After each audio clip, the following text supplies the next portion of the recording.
Now I'd like to go into world events. And I want to focus, of course, on Ukraine and Russia. Now, I have been, of course, listening, as most of you probably have, to the news. I have been reading a lot of articles. In my case, I could read a lot of articles from the German press as well. And I have to say I was shocked, amazed, and upset. Yes, and I'm still upset. Angry, if you please, about many things when I look at what is happening right now. First, I heard a statement by Nancy Pelosi saying, oh, Mr. Biden has acted brilliantly in this affair. And I'm saying, where is the brilliance? I haven't seen any brilliance when it comes to President Biden. I think he has miserably failed. He is, to a large part, responsible for the mess which we are having right now in Russia and the Ukraine.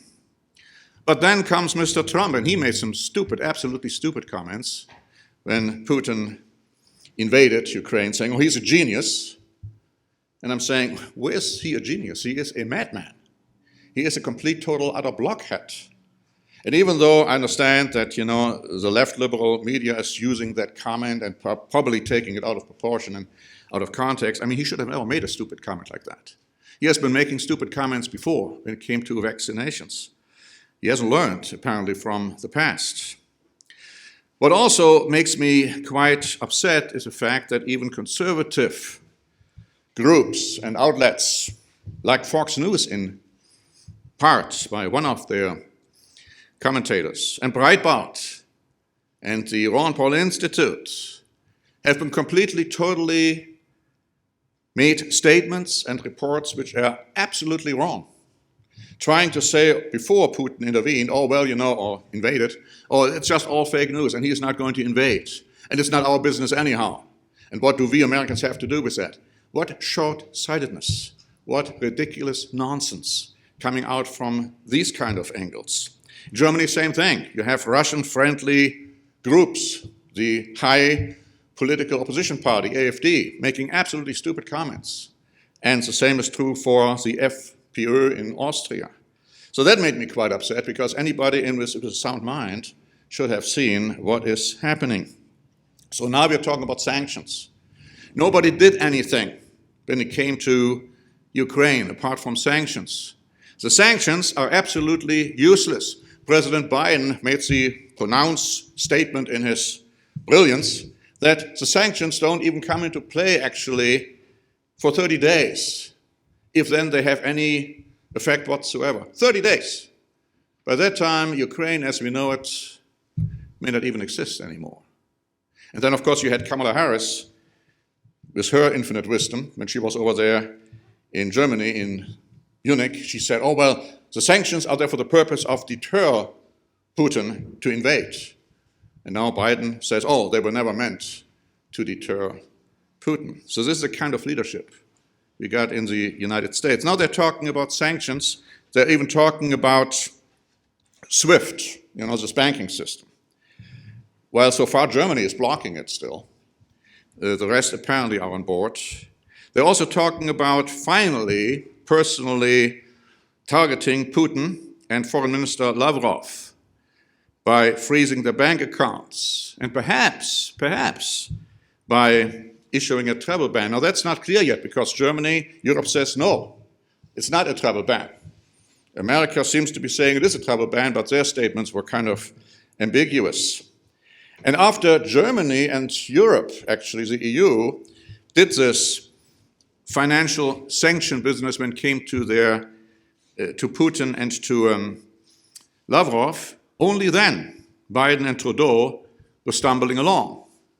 It had to be Europeans who did it first. When it comes to Zelensky, the leader of Ukraine, he has become a national hero. It looks like, according to the German press I was reading, he is the only leader we have in this world. And we're talking about Putin, I'm not talking about him, but I'm talking about the only real leader in the Western world. Nobody else has shown to be a leader.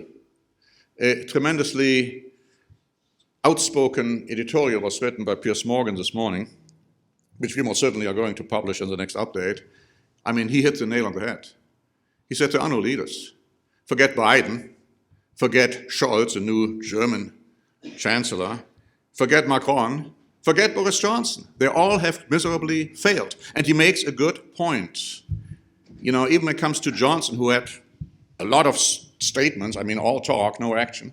When it came to Macron, oh, he's terribly disappointed because he was deceived by Putin. What in the world did he expect?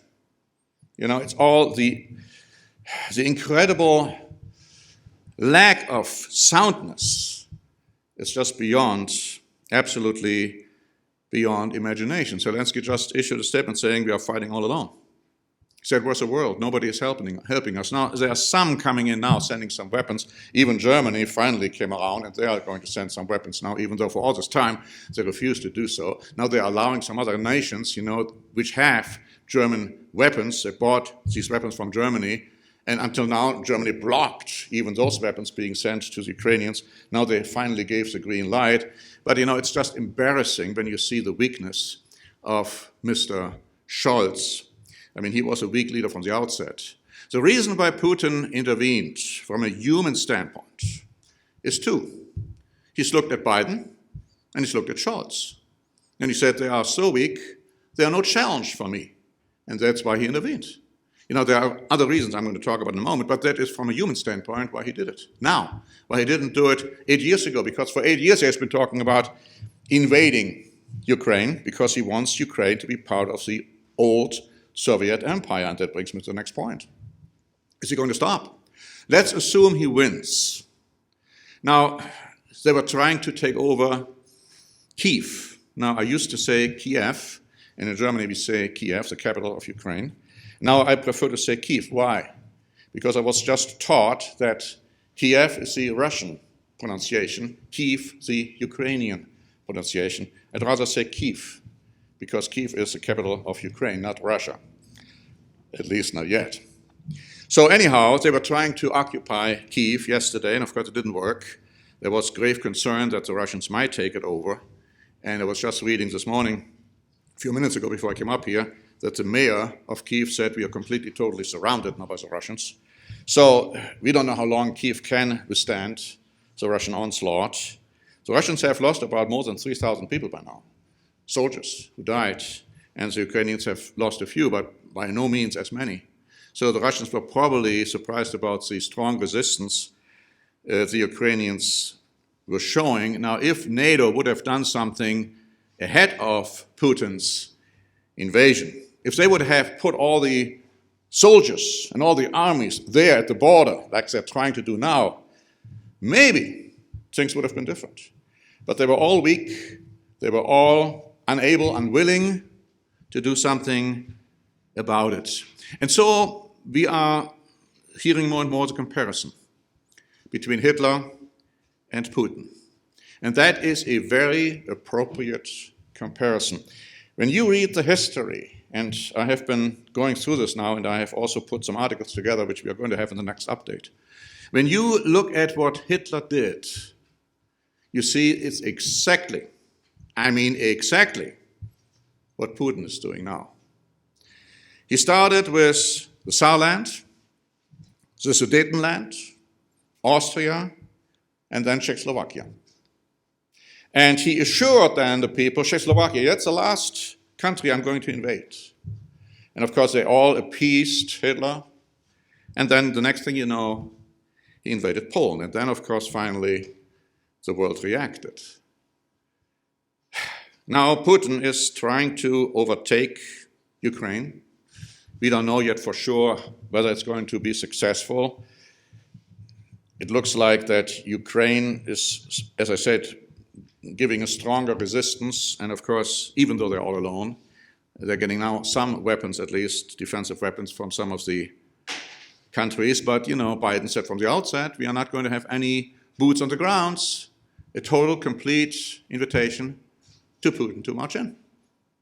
So NATO is not doing anything because they say, oh, Ukraine is not a NATO country, even though they had promised to Ukraine when Ukraine gave up their nuclear weapons, that in return, if something were ever to happen to Ukraine, they would intervene, they would help.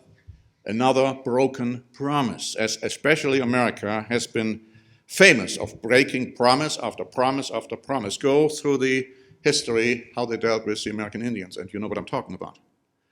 Now this will backfire, ultimately, as I will show you in a moment. But here we have Putin. Don't think a moment that Putin will be content once he has invaded and occupied and overrun Ukraine. His goal is to reestablish the Soviet Empire as it once existed, which means it would include NATO countries, countries which were at one time part of the Soviet Union and which are now part of NATO.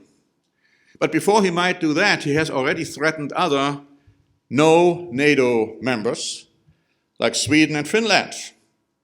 And he said, now, if you are trying to become part of NATO, my words, but this is pretty much what he implied, you will experience what Ukraine is experiencing now. Sweden is very concerned about this, and they have done all kinds of things. For instance, if you want to get vodka in Sweden, you can't get it anymore because they prohibited the sale and the import of vodka. And of course, many of the soccer affiliations have said, okay, no more games, either with Russia at all, or Russian teams, or most certainly not in Russia, which of course would have been a nonsense if you want to have a soccer game playing in St. Petersburg at this point. But Finland and Sweden are quite concerned. But these are even still countries which are non-member NATO countries. Now some say, but Putin is not going to in any way invade NATO. He wouldn't dare. Well, he wouldn't dare if you would talk about a rational person. But Putin is not a rational person. Putin is a madman. He is completely, utterly insane, like Hitler was. Many people are saying now they have known Putin. Putin has changed. I was listening to a report yesterday saying, Putin has become unwell, or he's not well anymore. And they're not just talking about his physical condition, which apparently is not also that great either, but his spiritual condition, his mental condition. In observing what Putin has been doing, in reading up on what Hitler has been doing, I will have to draw another comparison. And I alluded to that in the latest Standing Watch program on Putin. And of course, I also alluded to that in a previous Standing Watch program when it comes to the fate of Russia. We have felt for many, many years, of course, I believe as long as I've been in the church, that Hitler was demonically possessed. Chances are by Satan himself. Seeing the incredible parallels between the way Hitler acted and the way Putin is acting now, you cannot just say, Putin is just copying intentionally what Hitler did. No, because some of those things were just circumstances, you can't just copy them. I believe that Putin is possessed, not just inspired, possessed by the same demon, or maybe even Satan himself, who possessed Hitler. That's what I believe. And because of that, you cannot deal with Hitler, with the new Hitler, with Putin, on a rational basis. You cannot say, Putin is not going to do this because he is completely under the influence, the power of Satan. And Satan is a destroyer. And Putin doesn't care how many people die. He doesn't care how many are being evaporated. They're talking about now the situation that they are using weapons, perhaps, which will evaporate the people. The threat was made by Putin that he is going to use nuclear weapons against anyone who will try to interfere in his affairs with Ukraine. Piers Morgan is talking about the fact that Putin is a bully, and you have to knock him on the head. If you have a bully, you knock him on the head, and then he, gives up. Well, to our young people, I'm not saying that you should become violent when people are bullying you, but you should stand up, though. Don't just let it all happen to you. Stand up. Do something about it. Report these bullies to your parents, to the teachers. Don't let them go away with their evil conduct. They are evil and most certainly cowards, those bullies. Do something about it. Of course, Piers Morgan is making the point, when it comes to Putin, somebody should knock him on the head, but there's nobody there. Nobody there who would be willing to do it or able to do it. And because of that, he is going to have his way, and he's going to go forward, and he will do whatever harm God allows. Of course, Satan is behind it, no question about it. But of course, Satan is only allowed to do what God allows, or what God permits. But I would say that Putin is probably the most evil person around if you're talking about the influence he has on others. Because I'm not saying that this Un guy over there in North Korea is any better or any of those people, but see, I mean, he has the most influence. And he is doing a lot of harm. When I woke up this morning, I was wondering whether Mr. Zelensky was still alive. Because he said, I may be dead by now, or yesterday he said that, because, you know, Russia, they have these lists where they have already said, okay, we are going to go after those people, and especially those who are in government, and we are just wiping them out, killing them, murdering them. And Zelensky is probably number one of that list. And here the world stands idly by. See, Zelensky was over there in Munich during the conference, and he stood up and he told everybody, we need your help. And he got a standing ovation. And now if he dies, if he is killed by the Russians, the world stands idly by and watches his murder on television. I mean, this is the kind of thing we are dealing with. And that shouldn't make you upset. Here is a legitimate country, a sovereign country, with a leadership which was elected, democratically elected by the people. And here comes this mass murderer Putin, the liar, the one who has been responsible for killing and killing and killing other people. And he got away with it throughout his governmental terror regime, and he is just occupying and invading this country, and what is happening? Nothing. Really nothing, in effect. Exactly what was the case when Hitler did what he did. And the world stood idly by and said and did nothing. And this is the most terrible situation, and God, let me just say this, God has cursed Putin, and he has cursed everyone who is supporting this maniac, and who is in any way trying to defend what Putin is doing. And also those who are standing idly by, even though they could have acted and still could act. Germany has finally come around and sending some weapons with a most hypocritical explanation by the German chancellor. I mean, I couldn't believe when I heard that what he was saying now. It's just amazing how weak the Western world, how weak NATO is. And Putin knows it. Satan knows it for sure. And that's why he is inspiring Putin to do what he is doing. You know, I'm, in a sense, glad I'm not a God being yet. In my present frame of mind, I mean, I would just rain fire and brimstone on Putin and those supporters within a heartbeat. But you see, God is a lot more patient and, of course, a lot more aware of what's going on. And he knows why this is all happening and why this is being allowed. And of course, Satan is a god of this world. He is a prince of the power of the air. There's another reason I want to quickly mention why Putin is doing what he's doing. Yes, he wants to re-establish the old Soviet empire, and there's even concern in Germany right now. Not just Poland, not just Hungary, not just Czechoslovakia, Germany right now. That Putin might even try to occupy East Germany, former East Germany. Now, we know from the Bible that we are not going to see a war between Europe and Putin at this point, at least not a nuclear war, not a war with substantial ramifications. But we know it's going to happen. We know it's going to happen. And we know that Russia, China, will destroy Germany, will destroy Europe. We know that. It's going to happen in the future. What we are seeing right now is a preview of what is going to happen pretty soon. And when it comes to America, America is standing idly by, making absolutely ridiculous statements or no statements at all this time. Leaving Ukraine completely alone. The same will happen to America. When the European power will invade and attack and conquer America, nobody will help America then, either. They will find themselves in the position Ukraine may find itself in now. You can call it any way you want. I call it justice. Because Biden could have done something. The Biden administration could have done something. Should have done something. Doing nothing. Giving lip services. But that's about it. And so Germany, Europe, they're already saying, and I'm reading these reports, we can't rely on America, we can't rely on NATO, we have to have our own European army. They're talking about, again, instituting the draft in Germany, which of course is a terrible development for our members over there. But that's what's going to happen pretty soon. And then we all know that when this has happened, when those 10 nations or groups of nations have come together and have given their power and their authority to a beast, as he is called in the Bible, a very charismatic political military leader, and Olaf Scholz is not the one, that's for sure.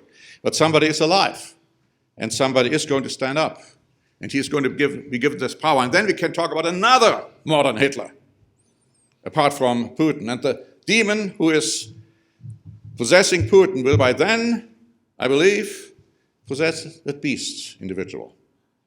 And then there will be an attack.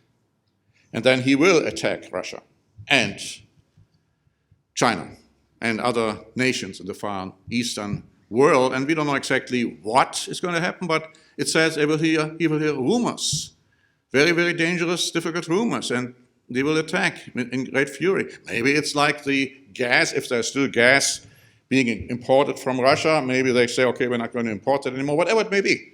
But he will attack. And then Russia and China will retaliate with nuclear weapons. The Bible makes this very clear. So what we are seeing right now is a preview. It's a dangerous preview. It's something which should make all of us realize how quick it can happen and how far we are advanced. It's not the time right now to dilly-dally around and to, get disinterested like some ridiculous commentators in certain newsletters were saying, oh, well, Ukraine, that's not our business. Well, it's pretty soon our business when Putin keeps going to invade other countries. And then American troops are over there too. Then it will become our business. And then it's going to be pretty late. So let's keep our eyes open and let's realize what is happening and that Satan, as a god of this world, can do whatever human beings can even think of. And he is going to do this because God allows it. And God has a plan. He wants to get his prophecies fulfilled so that he can bring his son Jesus Christ back to this earth to make an end to what is happening right now, which is the only solution. In the light of the weak leadership and the weak politicians, the incompetent ones, the only solution.